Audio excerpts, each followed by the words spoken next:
Rocking Chair Session.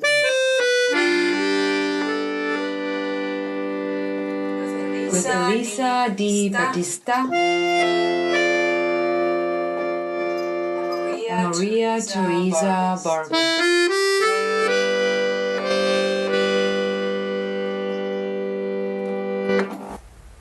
Hello everybody and welcome to our 5th RCS Rocking Chair Session. This is a very important one for us as it marks our 5th anniversary of this show. And for all of those who are listening for the first time, I'm Maria Teresa Barbas. And I'm Elisa Di Battista, and together we are the Baba Collective. And we are so excited that we get so much good feedback about the rocking chair sessions, and then we always find someone to have in our rocking chair. And we are really excited to have Andre Martinez here with us today. Howdy. Hi. And as an anniversary gift to everybody, including Andre for being our visitor, we're releasing the Rocking Chairs website today. It should be available for your listening pleasure once we're done with the interview tonight, and check it out whenever you have a chance. And the address is rockingchairsessions.com. Check it out. Okay, I guess let's just jump in. Are you ready, Andre? Yeah, I'm pretty ready. As ready as you can be. Sure. Already, Andre is already rocking in our chair and hugging the blankie that I made, that I knitted a while back for our knitting club. And exciting. Yeah. It looks good on you. It does look good on you, and it matches your sneakers. For those of you that can't see, Andre's wearing some fly blue sneakers, and that he got for his birthday, right? Yeah. And the knit sweater matches. I guess just being in the studio for me is very commemorative. 5th anniversary. You're here, Andre Martinez, and I'm looking at this floor, and it speaks to me because it looks very much like you. Can you please tell us a little bit about Maria's current studio and how it connects to you? This was my first studio ever outside of school. So when I when I came back from college, I came to the Bakehouse after getting my BFA at SVA, and they put me up here. And this was my first studio. I was only here for a couple weeks, like 2.5, and I really fucked up the floor pretty quickly. But it's generally, I had a good time up here, I guess. It's just I hate that pole in the middle of it. Yeah, You know, people can't see. No, I hit my head a couple times backing up trying to paint. So I should have foam matted it or something, whatever. I was only 2.5 weeks of headaches. It's over. It's a very special pole. So you moved from Maria's current studio to Downstairs. How long were you there for? I believe it was 2.5 years. So I made almost 3 years at the Bakehouse. Nice.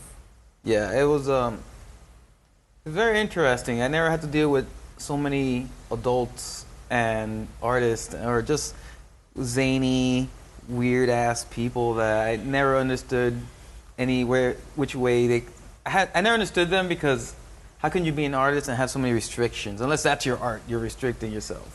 And it was something that I couldn't work with for too long. That's why I always worked at night. I usually came after 5 o'clock when everybody went home, and then I just started working till like 2, 3 in the morning. Okay, well, since you had recently graduated from SVA New York, and then this was your first official residency, do you feel that the freedoms you were accustomed to in terms of expression, in terms of your artwork, it was a different environment when you entered here, and that's why you switched and became a night owl? I think I came expecting it to be a big community like college was, and I was confronted with the reality of no, people are not like that anymore. Yeah, I thought maybe it was a New York thing, that maybe New York artists were different, and maybe when you come down here, it was a different type of feel to it, but I didn't get any of that. I made a lot of close friends here, but I didn't get the whole community, or the whole help each other, I didn't get that. It was more of an independent practice, which I think we realize once we're out of officially of school. Yeah. And it just changes the environment. How is your current residency? Because I know you left from here to the Bakehouse. I know you're currently at the Laundromat Art Space in Little Haiti. It's great. I got along really well with everybody there. It's only 9 of us, and we generally all of us have different schedules, so we see each other every once in a while, but there's no restrictions. We could do whatever we want in our space. There's a lot more freedom, and I just feel that I'm could do whatever I want there without someone just telling me be quiet or that's not, that's harmful, this or that, or I just feel free there. Which is great. Yeah. Okay, and in terms of hours, have you kept the similar hours? Are you more of a day person or? No, I just generally paint or just do stuff at afternoon. Okay, that's not too bad. Do you choose the afternoon? Do you have a job? No? Yeah, I have a full-time job. I work at an artist sweatshop. Oh, tell us about that. I just talked to him a little bit before the interview. It's Bad, so Maria, interesting. bad. I know. Tell our listeners what it is about. So I'm in charge of the art department where we make replicas of an artist's work with the artist's permission. I speak with him through Skype, or depending if he doesn't speak English or Spanish, he have someone else translate it for him. I was working with this Russian, Jewish person named I can't say his name, Okay. but I don't want to say his name. But he was just the guy was translating for him, and he was just telling me what colors to use. And I was like, okay, I did it. Then when I make the model, I show like 20 other people how to do it. So they're generally copying me, copying another artist, and I'm in charge of that department. That is super different, and I'm very excited to know that one, you have this job. Two, not that your work has to do with multiplicity, but it still has a certain similar thread throughout. So this having to have the direct line connect to the other ones, I just feel like there's a trickle down that I see in your artwork, which I guess going into your artwork, and let's just jump in, what would you call yourself? What type of artist? And how does that affect your art? I always consider myself a painter first, because no matter what I make assemblages or do things, it's paint involved, and I just make things and paint them. So I'm a painter. Did you study painting Yeah. at SVA as well? Studio art. So they also. They didn't separate between the different They departments. did. and- Well, they had did? buildings for. They had different buildings for painting, different buildings for sculpture, different buildings. Well, no, the same building for silk screen, for etching, lithography, or printing generally. That was in the same building, and I just took every possible course I can. All over, through all the Everywhere, yeah. departments. No, I didn't decide. Let me just do this. Let me just concentrate on that. Coming from my background, I believe that I just wanted to be free. I didn't want to like just concentrate on one thing. And that was undergrad or grad? Undergrad. Undergrad. Yeah, my bachelor's. You got your bachelor's at SVA. Yeah. Did you ever want to go to grad school afterwards, or was that I'm not something that was in your not mind? yet. I haven't matured yet as a human being yet, because I think when you get your master's in quotation marks for fine arts, what the fuck does that mean? Literally, there's like 26-year-olds that have masters in fine arts. I'm like, what have you done? You've just been in school all your life. So you take the word very literal that you should master something. No, you should if you're a master, right? like not master your craft, but you should have some life, experience. How could you just be going course to course? Oh, I could teach other people to be an artist. Yeah. They never taught me how to be an artist in college. They just told me, here's something you should do. Look this guy up. Do something. All right. That's it. I experienced like that too. I mean, I was much older when I went to art school first, but it was like a playground, where I could really experience and just try out a lot of stuff, right? And then you have to find your own way anyway. No one can really teach you what you're supposed to do. Art school doesn't teach you to It's be like- an artist. Art No. school just helps you become a better artist. Yeah.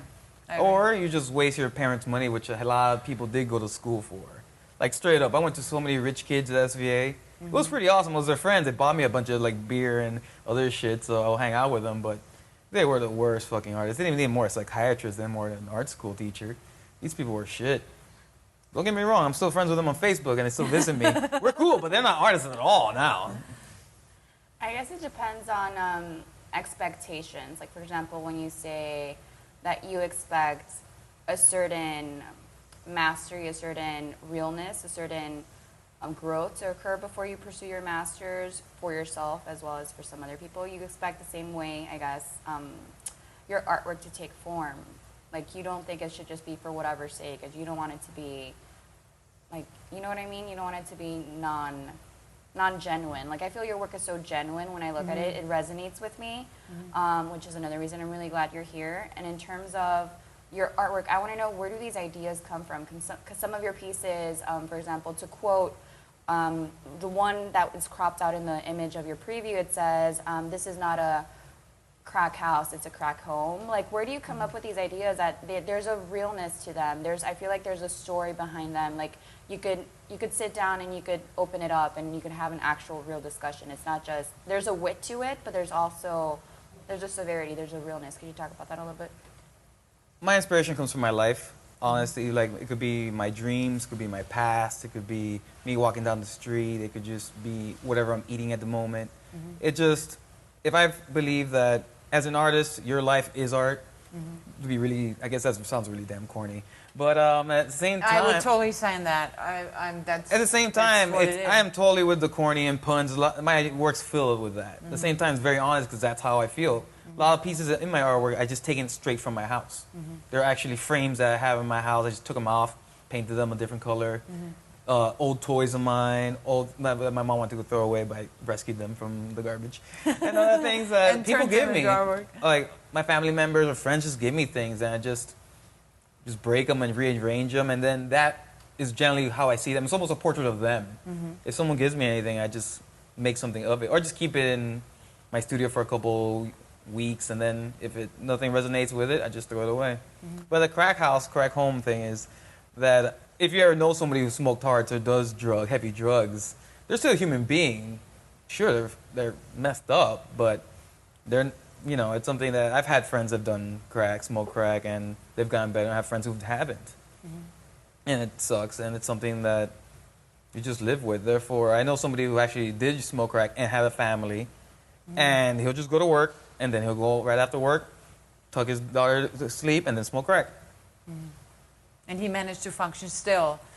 Yeah, I took him. He got or- clean. He got clean, but it's something that, it's how you see somebody. Oh, it's crack. You just see the person shaking in the videos, or ODing on it. But this person had like a regular job and lived his life. Oh, there's a certain reality that I profusely enjoy in your work. There's another one, I'm just going to start quoting pieces. One that said, out of business, and you made that piece when you were here at the bakehouse, when you were resident here, and you hung it outside. And you told me, I feel it was like the first few times I met you, that they had to put a label describing that it was an artwork, and that the bakehouse was actually going out of business. Could you talk about the inspiration for that piece? When I went up to New York for college, I saw walking down the street, you see all these businesses say going out of business, and then I will ask somebody, it's like, oh, it's been there going out of business for 25 years. And I was like, oh, so people just think they're getting a deal when they're not, they're just getting screwed over, just getting spammed. So I was like, oh, perfect. It was my last show at the bakehouse. That was my last show that I put the sign up there. I asked the curator, hey, is it cool if I do that? He's like, yeah, it was cool. Because the whole idea, when people started seeing it, people started asking, is the bakehouse really going out of business? Because, well, it should. Like some people are just like saying they have so many funny reactions. That's what I want. I want people just to like question: is this art? Is this not art? Is it really going out of business? Because what's going on? Was it the bakehouse phone number that was on that? No, I didn't. Or was it your own phone number? No, it wasn't my. It was my. That was another piece. I do a lot of. It was a. Space for rent. Space available or Space something available, like that. That yeah. was the other piece that you did, Yeah, the text piece. Yeah, it's another text piece part of the show that if you wanted to use the wall for your own artwork or for whatever reason, you call a number, and it was my friend who's a real estate agent, and he will sell you the wall rent you the wall for a couple of days or a week, depending on how much you would pay. So only 3 people called him, and he'll always upsell them by $100. So no matter how much you paid, he'll never sell you the wall or rent you the wall. So that's a performance piece right there. That's all, the piece, and then the real estate guy, and then telling, that's like a performance piece. I get it. You did back then, right? That's something I always enjoyed about art, was the fact that you should have fun with it. Well, depending on what type of art you want to make. Some art's very serious, but and some of it isn't. I feel like your art's always fun for some reason. I recall for your last show that you did have at the Audrey Love gallery downstairs here at the Bakehouse, there was one piece where you had the Virgin Mary on a subwoofer, and it was like vibrating to Biggie Smalls' song. I love how you could take the most mundane things, repurpose them, and then give them a whole different meaning and create these site-specific installations or paintings. So most recently at the Laundromat Art Space, you had one where the planet Earth was attached to a string, like an Earth globe was attached to like a ping pong paddle. And it said, okay, So my question to you is, what did you imagine that? Did you picture it in your mind and you're like, I have to make this? Or did you have one item and then automatically decided to make the other? Like, how do you connect these pieces that you find? Well, that piece got inspired by me trying to stop littering. And by that I mean sometimes I'll just put some of my old pieces outside and see if someone would take some, or just get other things, just move them around. Like, it was almost site-specific art. I go around when it's garbage day and put people's garbage in different forms outside their house to see if they notice, and they never notice. It's just one of these things I just do for fun sometimes when I'm bored. So He's a performance artist, I'm telling you. The whole idea is that I had this globe since I was a child, and I saw, like, damn, I do litter a lot sometimes. And like, we're just fucking up the earth, but it's okay, right? I guess, you know, I recycle, but then I have this big ass car that pumps all this gas everywhere. So, but then again, I'm at work and I destroy over 1,000 sheets of paper like a week, not doing anything. So, but it's okay, right? Because I do good things. So the whole idea is how us as humans are playing with the earth, and it's something that we're not going to stop doing. So it's okay. So that's how I repeat, it's okay. So it's a giant 9-foot tall paddle with the ball connected to it with the actual size of Earth. So it's actually the real size it should be. When you have the toy, well, that's the actual size it should be. That's super. So you did the scale and everything. Yeah. So awesome. Your mind, I can't even. I guess I just wanted to ask you, going forward, I'm jumping ahead of Maria, I'm sorry. The first experience you had as a child when you had that aha moment, like this might be something, art, painting, that you might want to do. Like, when did that occur for you? Well, I always liked drawing. I think comic books and other things that really helped me out a lot when I was younger. I really was almost like alone growing up. Therefore, all the comic books, the heroes, the villains were kind of like my friends, my imaginary things. So I used to draw them a lot. And then I used to photocopy them and give them to my friends. And then they will draw and they'll give it back to me, and then whatever, you know, we'll make our own comics and ideas of it. I guess I was in 3rd grade, 2nd grade already. But I had a horrible elementary school art teacher that told me I'll never be an artist. And her name is Miss Schoenfeld. She won't listen to this. She's fucking shitty. But I met her a couple years ago at one of my I was a group show, and she was there, and I told her off. Because I do carry a grudge. And she was really mean. Why would you say that to like a 4th grader? You'll never be an artist. Because I made like a really bad goldfish drawing, I believe it was. Oh my God, I can share this feeling because I had an art teacher when I was like 3rd grade, I believe. She ripped up my drawing in front of the whole class. Wow, that's even worse. And it was like in Austria, right? Austria, like the good old Austrian strong teachers. It was. I asked my friend back then, you know, what the hell did I draw? Did I draw like a penis or something? You know, and she said no, it was a cat. But apparently, I draw a very, very bad cat, and I was traumatized from that moment. I didn't become an artist, or I didn't think of myself as an artist until I was like in my 30s, right? So that's how long that trauma lasted. But you didn't take that serious, what she said. You were like more like. From a young age, I realized some adults were off and just evil and just mean. I realized that since I was a really young child, that my dad had a drinking problem and he was very abusive, alcoholic towards my mother. Therefore, I knew he was a bad person. Therefore, I knew there'd be other bad adults out there. So when I met her, you were shielded a little bit, or well, yeah, and at the same time, I loved school because of that. I didn't want to be home because of my father. Yeah. So I always stayed at school doing other things. Just did whatever I can not to be at home, and that's how I guess maybe a lot of my work's actually influenced by the streets because I'll be hanging out in the streets. I never had a curfew, never had time to go inside. Never, as long as the police never brought me home, my parents never bothered me. So you were free as a child to go and roam around. Oh and yeah, explore. big time. So the city itself became my playground, and that's why I generally have it a lot in my work, pieces of it. Did that change when you went to high school? Did you have better teachers there, or was it not until like art school that you were really? Well, I was really good at taking exams, tests, but I never go to school. So like I think I did a 1330 or something like that on my SATs the first time, and like in 10th grade, and I passed high school in my junior year. So I just went. I didn't want to go anywhere else. I didn't know anything else, so I just stayed in school and just hung out. We started smoking and drinking since we were 14, and me and my neighborhood. Shout out to 79th Street, and so So we were just doing like hood rat shit all the time. But I was the guy who always be painting or drawing graffiti for them and help them out. So it was a very tight knit group of us. But we were never in the same classes because they were in their, barely reading level, and I was like in the AP classes. I would just go and take the exams and leave because they were not my friends. Like the guys that were outside selling dope were my friends. Yeah. And how did you pass your classes without going to school? No, like in 11th grade, you need just the prerequisites. You also need the amount of. They also had, I think that was the first year of the Florida exam that what was that shitty exam that they make kids take now in fourth grade, eighth grade, FCAT. Yeah, that was my first year. Now it's FSA. It's continuously. It's like a rotational thing. They change the name and they change the exam and. Yeah, so. But yeah. I passed it in 10th grade, and then I had enough credits to pass in junior year, but I stayed, and all I had to take was PE my senior year, because I skipped it 9th grade, because I had PE first period, and I was like really like... You were not getting up for that. No, I was just afraid. This is really weird. You're in high school. I was kind of a chubby kid. I didn't want to be all sweaty, and then in the showers, that was not going to happen. I never went to PE. No, screw that.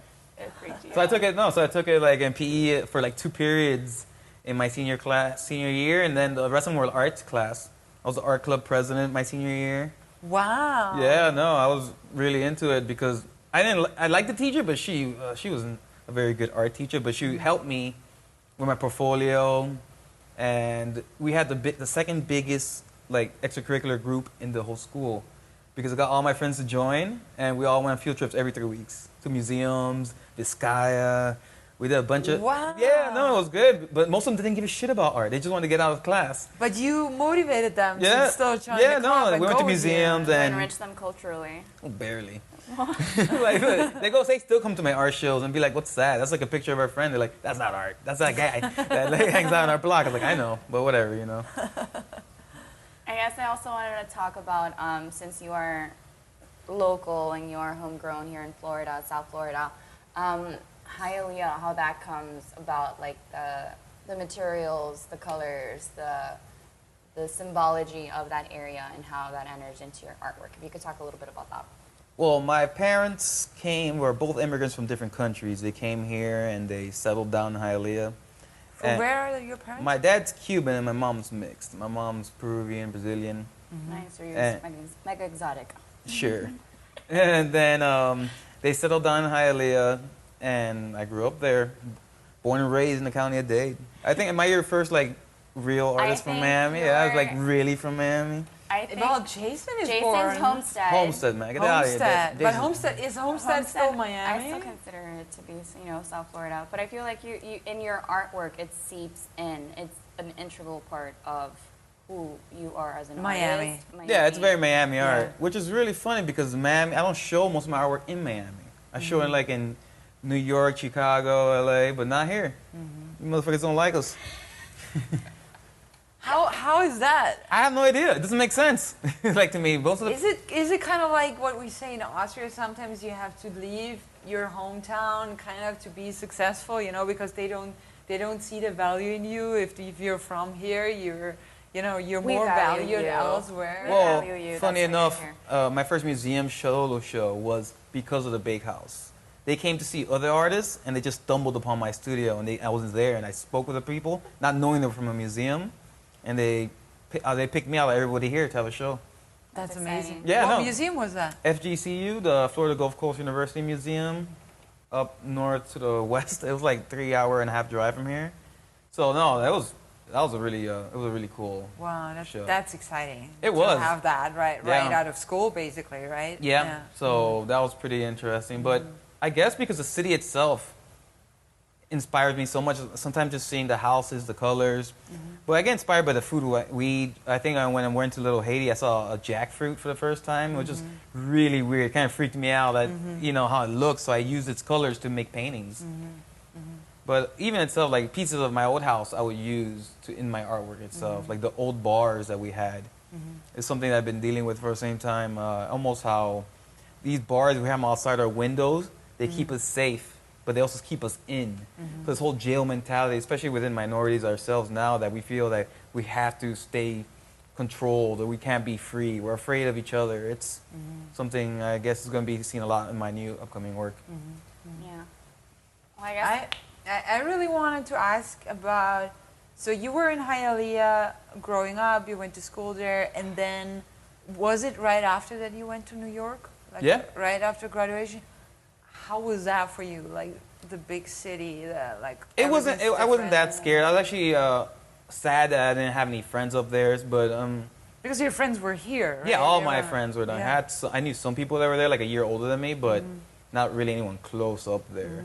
So when I went up there, I decided to be really open to any and every experience because if not, I can't be sheltered. I knew I couldn't shelter myself because that would not help me grow as I wanted to be an artist and just take a chance. And when I went up there, I met so many different people and saw so many different things that it just made me happy. And it really helped me grow as an adult, as I guess human being, because I don't know if I'm still an adult now. It's just one of those things that, like, when are you an adult? Sure, you pay mortgage, you do this, you're married, You're but like, married damn, now. sometimes You're like, married, that's yeah, no, that's a big step. a big step. That Yeah. just happened, right? Yeah, like 2.5 months ago. 3 Congrats. months. Congratulations, and you have such a lovely wife. She's Yeah, she puts up with a lot of my amazing. shit. Yeah, Yeah. yeah, she's great. But no, New York, it was amazing. I saw so many things that helped me become a better artist. But at the same time, I never really changed the way my art was. It was just seeing so many different types of artists. It really changed who I was. I would go weekly to the museums, like, because since we were in SVA, they gave us a free pass to go to MoMA, Met, Guggenheim. So we could go there for free all the time. So I'd go there every week and just hang out there because I didn't have that many friends in the beginning. So I guess the old masters became my friends. I did that in San Francisco with the SF MoMA. We also had a free pass, and I was there all the time. And I just loved it. They had a Roscoe. They still have the Roscoe there, one of the really famous ones, and I would just visit the Roscoe. It was like going to church. I would go visit the Roscoe. Yeah, Did you miss New York when you left, or were you ever considering staying there for I was longer? considering staying there. I stayed there for like 2 years after I graduated. You did? Yeah, but then my mom got sick, so I had to come right. down to be with her because that's what family does. Yeah.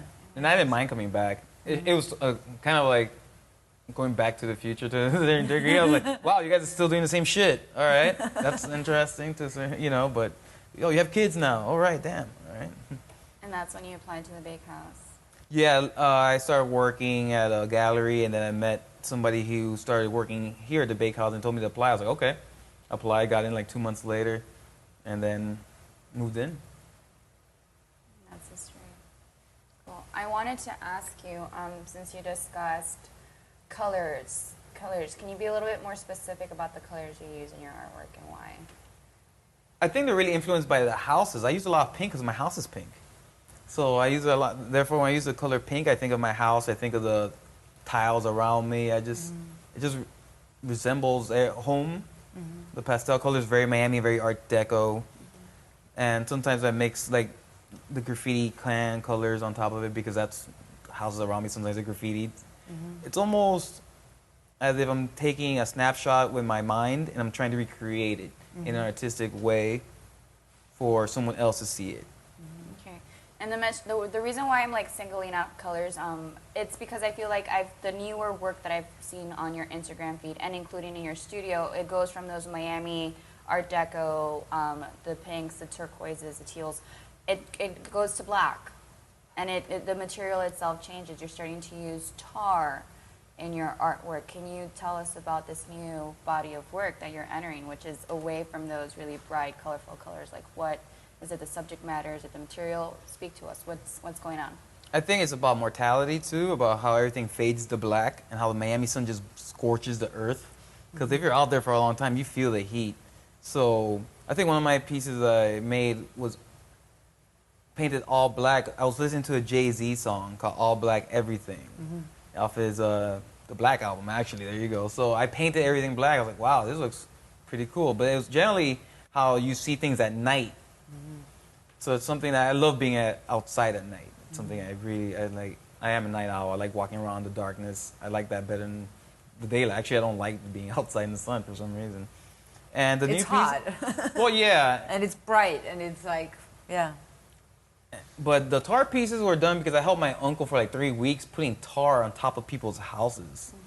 And Which is a rough job. It I've is done it only with a insane. little shed, and it's like No, it it is- sticks to everything. You can't get it off. Yeah, and no, it's no. like- I realized that when I started drawing with it recently, and so I take a lot of materials you don't regularly use, but I do use them, or my family does use them. Most of my family is all working class.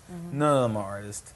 They're artists, but they don't know they're artists. That's the thing about it. But then that's something crawling in the outside of artist realm. But at the same time, I use these materials that I know how to use, and I'm creating art with them. So I would put tar on canvas and draw with nails or with different objects, taking away the tar, like moving the tar. And they're coming out pretty nice. I think I'm going to show some of them pretty soon. I think I've only posted one of a basketball I did. I think I saw that on Instagram, right? Yeah. Are you going to try, I'm interested because tar, within it, I don't know if tar has life, but it could be smoothed out. It could be, the one you posted is kind of like chunky and very textured. So I'm wondering if you're looking to keep them all cohesively the same, if you're going to play with the look of them and manipulate them, and how that adds to the meaning of the newer pieces. I don't know if you've envisioned them. Can you give a sneak peek? I just wanted to use the tar because it reminded me of my uncle a lot, and I wanted to make this really simple line drawings. I knew I could accomplish by using the tar and nails. Therefore, I wanted to make just literally draw with tar or on tar. I'm not sure. Draw with and on. And I just wanted to create I call it gasoline dreams because that's the only way I remember taking it off of my body. Was my uncle give me gasoline just to wipe it all off my hands. And it would give me such a stomach ache and headaches after helping him for a couple days. It was just nauseous. But at the same time, I felt okay because I was helping him out because one of his workers got sick. Hopefully not because of the tar. Because, he seems to be fine, though. It's possible, all the fumes, right? Yeah, no, I actually got kind of a headache when I was working in my studio with tar because it wasn't ventilated enough. Yeah. You probably need a fan for that. I guess my other question would be, since you are working on this new body of work, what projects do you think, other than this one, are you excited about that are coming up? Like working with tar, are there any other materials you're looking at currently? I think I'm going to make a lot more pieces about, I guess, growing up in Miami and just about being hood rich. Oh, hood rich. I like that Hood phrase. rich. Could you expand upon that a little All bit? right, like, I have a 1998 Honda Accord, but I have, like, $5,000 rims on it. Like, the color rims cost more than the actual car. God. So, like, That's so Miami. Yeah, it is Superman. So it's going to be almost like putting bling on things that shouldn't have bling. And it's just, you make $500 a week, but you waste $400 of it just looking good. And you live in efficiency. It's something that I know a lot of my friends do. I'm like, why, bro? What are you doing? That's so very So it's something Miami. about, like, it's being about hood rich. That's what going to be a lot of my new work's going to be about. I already have almost everything set up. And it's just a matter of executing. I begin to understand that possibly people outside of Miami appreciate your work more because they don't live here and they don't know Miami as well. That it's, you kind of bring Miami to the places where you show your work, right? You bring Miami to New York, you bring Miami to Chicago, and kind of like almost educate the people there through your work. You show them a piece of Miami as well. Versus if they see it here, they take it for granted because they're so used to seeing it. They're just looking on the streets. They're like, oh, I'm just used to seeing this versus, Yeah. bringing that out. Well, that, I think depends also because Miami's art scene is very whack. It's by that I mean it's very cliquish. It's the same people show with the same people, and the artwork it's good, but then they just do the same painting over and over. It's time to get in, Yeah. right? It's like it's a narrow path, so you kind of like that you have to follow to kind of get in or Not really. It's just that sometimes you just have to conform. conform. And that's something I never want to do in my work. Because I get invited to group shows, but I just say I don't want to be part of it because it doesn't make sense for me to be part of that show. It just sometimes I do it. Sometimes I read a little bit more about what they're going to do. I'm like, no, it doesn't make sense. And you don't have to overexposure. It's not a good thing to show so much of your work because then people get tired of looking at it. So it's not just Miami not kind of like embracing you as much. You're also picky about where you want to show. Well, yeah, I'm picky about it, Yeah. but at the same time, I love Miami. I love going to the art shows, saying hi to people. I love talking shit. especially the art shows, because some artists just are just so full of it. Like, so I'm fine. I'm probably full of it to some people too, but at the same time is they take themselves way too serious. When seriously, all we are just kind of like illusionists or magicians. We're just literally putting this paint on this canvas and making it into something else. At the same time, it's just paint on the canvas. That's why I like hearing people who are not artists look at my artwork and tell me what they see. Because that helps me a lot. Like, oh, so this is how people really see it, not just people who've been trained to look at art. Yeah, you want to keep it real too, like that. Oh, yeah, right? no. It's like you keep your feet on the ground, kind of, and rooted in real life through that. Definitely. I think before I show any of other people my artwork that go to a gallery, I ask my friends what they think. And then they tell me, oh, what's that mean, and blah, blah, and that explain to them, and they'll give me their honest feelings about it. And it helps me. Sometimes I do, sometimes it doesn't help me at all. What did your family say when you said, like, yeah, I want to go to art school, I want to go to New York? Were they supportive, or were they like... Yeah, my mom was, she was happy I was going to go, but at the same time, she doesn't like my art. Really? Yeah, so I have to make special paintings for her. Like, I have to paint flowers and rabbits and ducks. I painted for her. Like, I literally To have just to... make her, like... I guess to show her I can paint if I want to. So I make her these little paintings of flowers and drawings, all these little cute stuff for her. And she emails me all this stuff too. Like, she loves like pictures. Well, we love parrots. So we have a bunch of parrots growing up. So I always draw parrots for her and just send it to her. And then she shows me, oh, look at this video of this parrot. Look at this video of this bunny. I was like, oh, Mom, thanks. That's great. You know? And she still doesn't like your work? No, she doesn't get it. It makes sense why she wouldn't get it, but it's something that she's my mom. It doesn't matter. I don't care. She gets me. And being an artist, sure, it's a big part of my life, but it's not who I am. As you know, to her, I'll always be the little 10-year-old fat kid playing Sega Genesis, drinking orange soda and eating Ritz crackers. So I think I always say like the same thing. When I see my mom, I'm like, oh shit, it's my mom. Yeah. You know, it's not like, oh, that's my friend. That's my Yeah, mom. yeah. I love that. That's great. The parrots are awesome. Yeah, I know. Birds, rabbits, and flowers. Do you still paint for her? Yeah, no. She's like, oh, paint something for me. I'm like, okay. You do it? Yeah, of course, easy. It's literally just painting flowers or painting parrots or just like painting whatever cute thing she wants.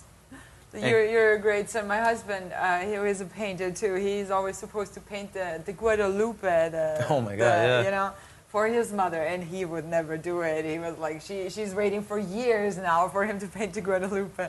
So. Oh, it gets her off my back pretty quick too. So then she's like, shows her friends, oh, look at my son paint. I was like, oh my God, these people think I just paint fucking flowers. And she's proud of you. Yeah, she is. She's a very sweet woman. She's she's put up with a lot, so. She's almost revert to a childlike state now.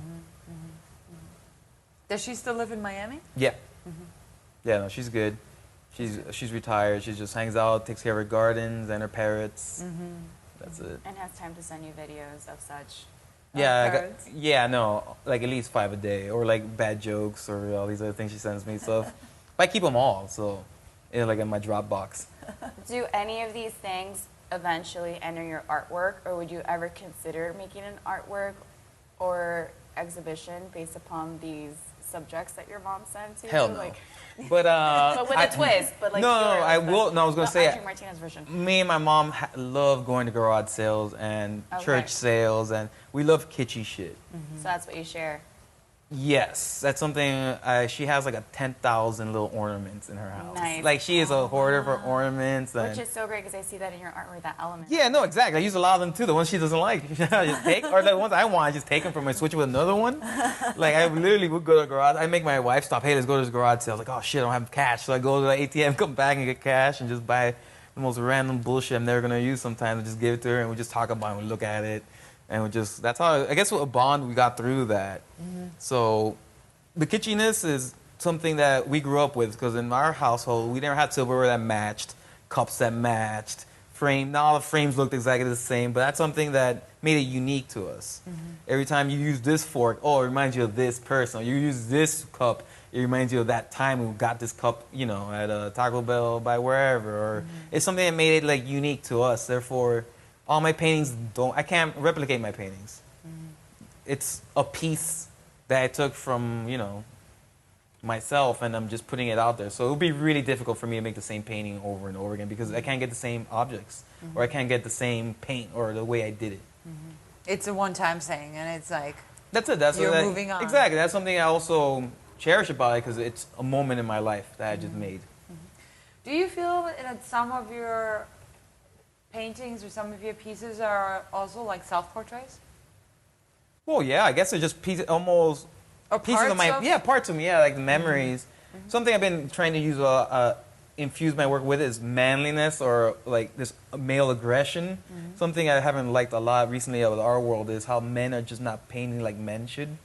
Not to sound sexist, but they've become almost asexual. A lot of painters are just becoming something that they're just not. There's no aggression. There's nothing that I liked from the pop artist or from the that really made me want to become like Jasper Johns or Rauschenberg. Nothing really.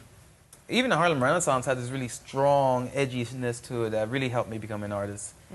But I'm trying to make, I guess, these really aggressive paintings. Probably within the last 3-6 months. I feel like is the word aggression, can it be also somehow be paired up with expressionistic? Because I feel that maybe is a complacency or kind of like the stillness or androgyny that you feel is that maybe the canvas is too clean, too soft, too perfect looking versus having that sense of the presence of the hand. I feel like I always witness the presence of your hand in your artwork. Like I do see that motion. I do see, not necessarily, I don't feel aggression when I see your artwork except when you include the nails, but I do see Machetes. well, machetes Bats. and the bats and Brass the nails. knuckles. But when- Guns. and guns. The nails on the baseball bat, Yeah. was that? It's called a wig splitter. I've actually seen somebody use that on somebody before. Oh, that's horrifying. That's why it's pretty horrifying. I was like 14 at the time, and I seen somebody get hit with that. Wow. So that's why, and I was So that was a memory too that you exactly. were working. Violence has always been a part of my growing up, as Yeah. in I was around it. Yeah. I'm not a very violent person. I never yell. I never raise my exactly. voice. That's why I'm like, I don't- Same time, I understand it has to happen. Yeah.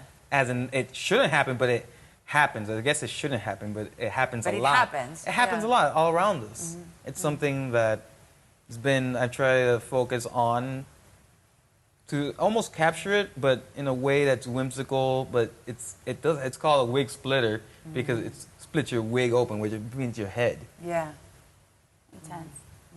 No, so that's the only thing I was going to, because like you just described yourself, like I don't see you as an aggressive person, but I do see your expression in your hand in your artwork. Definitely, because I always wanted to make artwork that was painterly.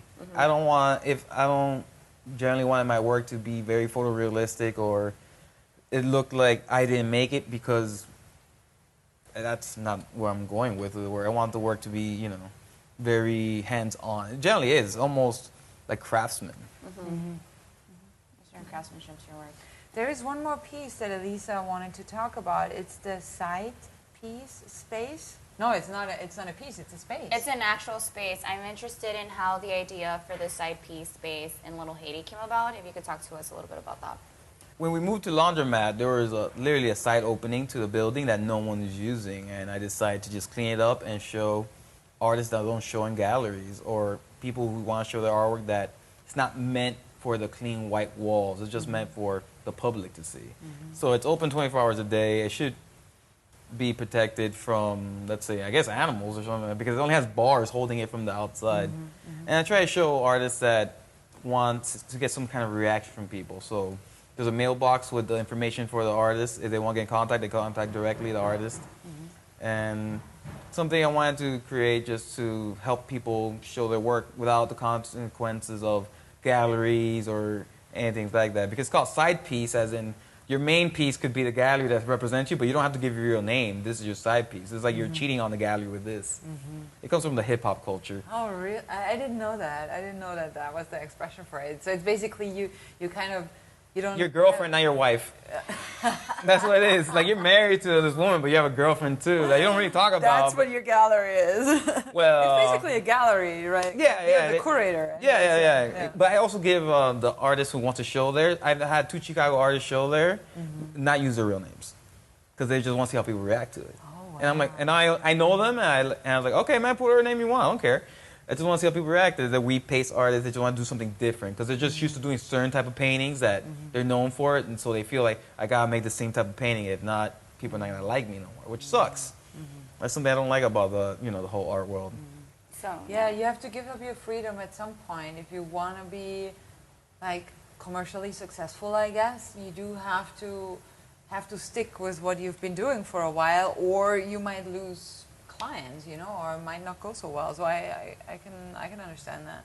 You give And them the freedom to experiment and play, kind of, You sort give of. them a freedom Which is what you in the like. playground, yeah. Yeah. That's wonderful. And you're still doing this? Yes, Doing actually, stuff?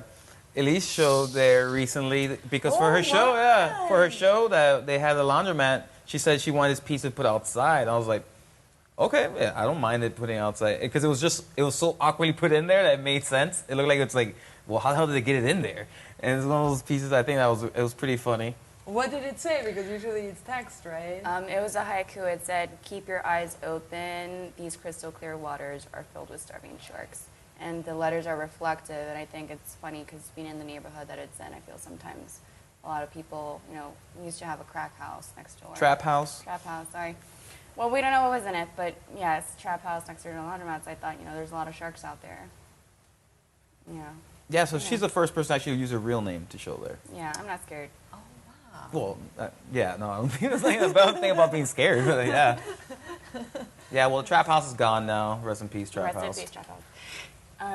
So I guess. What happened to the trap house? They just got rid of it because they just sell drugs out of there, and the people it was an abandoned house that they just sold drugs out of, right behind the laundromat. They were basically just Squatting. squatting there. Fine, totally. Yeah, the guy was all right. The guy in charge of the Trap House was pretty cool. I talked to him every day before we had openings, like tell him, hey, don't harass the people because they will call the cops on your ass and then you won't be able to do business. So just chill out. I gave him a leftover wine. Like they came, like, you know, whatever we had leftover food, I gave it to them. They were cool with me. So I called myself the Trap House coordinator because I'll just go up, talk to them, tell them what's up. They were cool. They're just young guys that just don't Yeah. know any better. Yeah. And they remind me a lot of my friends. Yeah. Oh, so it goes back full circle. I love that you don't have like these anxieties around people like in the trap house. I guess you know you No. just you can make friends with everyone, right? Except like, I do have an anxiety against cops. you do. Yeah, big time. I really don't dislike cops. I'm actually, a lot of my other pieces now are about how much I hate cops. But in I a, saw one of those. yeah, I pieces, think you did see one of them in my studio about they Was weren't there an the here hood. as well? Yeah, about the hood. car hood with the Yeah. grills, silk screen on top of them. Yeah. Leaving the laundromat like late nights, I've been stopped by the police a couple times and harassed by them, asking me what I'm doing there, this and that, because they don't see me closing the laundromat down. They just see me driving away from it. Yeah. So they think that I'm doing something illegal. So they take me out of my car. They harass me. They talk shit to me. They treat me like shit. It's not the first time. It's not going to be the last time it happens. It's just something that, because of the way I look, they just harass you. And that's something why I hate cops. And that happened to you before, like Yeah, it happened leaving here too at the bakehouse. And people like cops will stop me and just ask me some stupid questions, try to incriminate myself. And something I understand, there's not all cops are bad, but fuck the cops. Yeah, well, that's a real. Like I can understand the anxiety that comes with that because Exactly. you don't know what's going to happen, you know. And you're. Well, it's that profiling that occurs. I mean, I don't know if it happened. Did you get pulled over in New York? Well, I never drove in New York. No, but I mean, did you get Oh, stopped by a cop? only when I went to airports. TSA gave me a hard ass time because I looked. Oh, did it happen there? Yeah, because I had a beard and I looked like Middle Eastern, so people gave me shit. Well, for over those there. of you that can't see you right now, just to describe Andre, I mean, you're wearing, I think, just like glasses. You have a beard. You know, you look like an artist to me. Well, Andre got a haircut. Yeah. This is He got a true. facial, and he looks like He looks fabulous today, but you might He have. looks fabulous. Yeah, He praise looks like- Allah. Yeah. Yeah, no. He looks like he's on the cover of Vogue next month or something. No, JQ, not Vogue. JQ. But I know what it's like to be pulled over. I mean, when I was living in New York City, I got pulled over twice on the subway. Both occasions, I was coming from art school. I was in just studio garb, so I looked like a homeless person or hobo or hipster or whatever you prefer. And I got pulled over twice. And so I feel like there is this stigma based upon what you look like when you do get pulled over at times. So do you feel that if you were dressed in a suit in a nice car, you would not get pulled over by a cop? Or you think you get pulled over regardless? I think it's because of the car I drive. It's also because of the way I look. Because I do have an old Grand Marquis that does look like an old drug dealer's car. because especially because the rims. Yeah, well, I don't have big rims, but yeah, you know, it's just the whole idea of it. My dad gave me that car, and it's an old beat up car, but my car is my dad to some degree, so I don't want to get rid of it or change it because it reminds me of him a lot. Therefore, I'm still gonna keep on driving, but I still gotta deal with the bullshit of it. For example, today I didn't want any bullshit. So I drove my wife's car, which is like a brand new, like 2017, whatever. I don't even know. I don't give a shit about cars. I actually don't like driving. just to be the passenger because I like daydreaming and looking at the city, not making sure to run over people in the city. And I'm actually a very slow driver. My wife hates it. Oh, really? Yeah, 'cause I'm just looking around and shit. So I'm always looking around. Oh man, maybe I could just take that, or maybe I can install something there, and just just really slow driver. Yeah. It didn't occur to me this whole issue with the police before I moved to the States and especially to Miami, that there is such a different perception of the police here. My husband is also has a Latino background, born in Miami, but still Latino, and he would just tell me, and when I lose something, I lost my keys, and I said, well, should I call the police? And he just said, no, don't even bother, But because in where I come from in Austria, like it's really, the police is really regarded as someone that would help you. If you get into trouble, they would help you, And it's, of course, because of my skin color and I'm white, I'm being treated very differently by the police here. But I never thought about that. I never thought about these differences before I moved to Miami, and I'm really grateful for that. That I get a better understanding what it really means to be, to be white, and what the privileges are that I have that I never even knew that I had, I guess for me to turn that back to Andre, it makes me think about like those bars, like this idea of we protect ourselves, we take care of our own. Do you feel that has to do something like with the cops, like don't go to the cops or forget the cops, like you protect yourself? You get what I'm saying? I guess because I've only had negative experiences with cops, so it's almost, how you train a dog to be afraid of a doorbell or that's why when I see a cop, I don't feel safe. I feel scared. Okay. I feel like he's gonna do something negative towards me. I've been falsely arrested and then let go the next day. I've been harassed by cops. I've been my ID thrown to my face or just thrown on the floor, so I had to go grab it like a dog. It's something that, it's only been negative. It stays with you. Oh, no, forever. It's forever. Whenever I see a cop, I get scared. Like, if I did something wrong, it's almost, it's been installed in me, something that negative. It's just when I see a cop, I get scared. It's like, it makes me want to run away from them. It makes me feel like I did something wrong, even though I didn't. Yeah. So, my new pieces are generally how dealing with it. You mentioned run away. You do use a lot of sneakers in your work. Are we almost out of time? We're almost out of time. Okay, so guys. Please ask your question, and definitely, we have time for that one. Okay, one last question. How did the incorporation of sneakers come into your work? Because I'm always curious about that. I know there's a really sneaker, I don't want to say a sneaker life here, but there's a definitely connection between that and Well, all the 95. shoes that I use in my work are my shoes. And it's almost, they're the shoes I walked around the city, so they're almost my, I guess, vessel that I put there. So all the shoes are, and any of my works are my real shoes.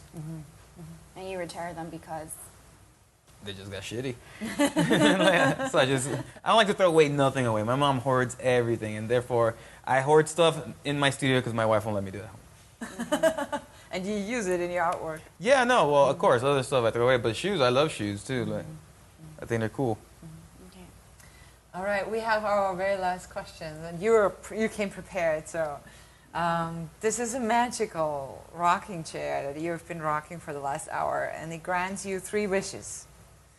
And we always ask our guests. What would those 3 wishes be if you had any? For you. Well, I have one goal, which is kind of a wish. I wish to be part of the Metropolitan's exhibition, part of their permanent collection. That's one of my dreams and goals, is to be anything of mine. So to be this. It has to be the Met? It could be MoMA. It could be MoMA? Yeah, it could be MoMA or the Met. It's just one of those things Okay. that's like my dream. I wish that to happen. It's something I wish I could take my child, my grandchild, and look, we made it. You could do anything you want. This is my dream. That's a good one. All right, number 2 is the Dolphins win the Super Bowl. Because if you're from Miami, that shit hasn't happened in 30 odd years. That's a very Miami thing. That's the day we riot. And number 3, I guess for everyone just to be happy with their lives. Like, no matter what life you live, just be happy living it, because life is beautiful. So, and your life is art. So just get a piece of it, put it on the wall, and just call that shit art. I love it. Thank you so much, Andre, for coming out to visit us at RCS Rocking Chair Sessions. Thanks so much. 5th guest and anniversary session.